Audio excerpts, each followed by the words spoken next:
Hello, you splendiferous humans. Let's go through this inequality. We have 7 minus 2x is greater than negative 19.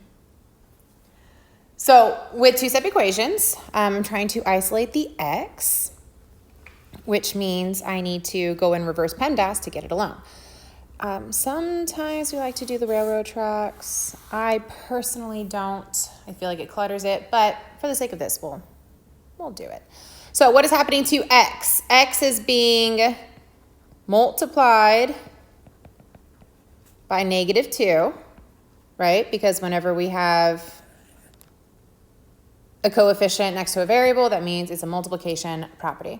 And it's being multiplied by negative 2 because of that negative sign in front of the 2. It belongs to the 2.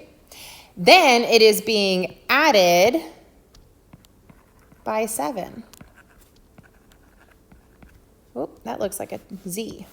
It's being added by 7. I know it's being added by 7 because there's this imaginary plus sign in front of the 7, which means it is a positive number. Whenever there's nothing in front of it, we can assume it's positive.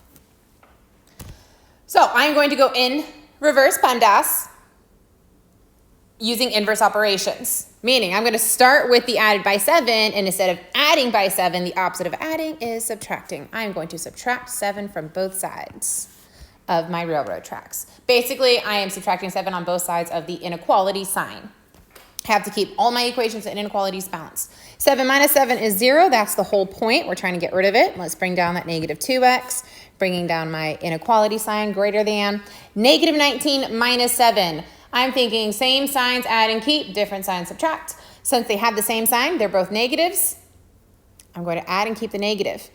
If we pictured this on the number line, I would be at negative 19, and then since I'm subtracting 7, I go to the left 7 units, which would land me on negative 26. Next, so done that, added by 7, I subtracted 7 on both sides. Next, I'm going, instead of multiplying by negative 2, the opposite of multiply is divide. I'm going to divide both sides by negative 2. But hold the phone. Since I am multiplying or dividing by a negative, I need to flip sign, right? Because when we multiply or divide by a negative, you guys notice that it changes your sign. When negative times a positive, it changes a positive to a negative. A negative times a negative, it changes the negative to a positive. So since it is changing my sign of my number, it changes my inequality sign. So instead of greater than, it is now less than. Negative 2 divided by negative 2 is 1. That's the whole point, is we're trying to isolate the x.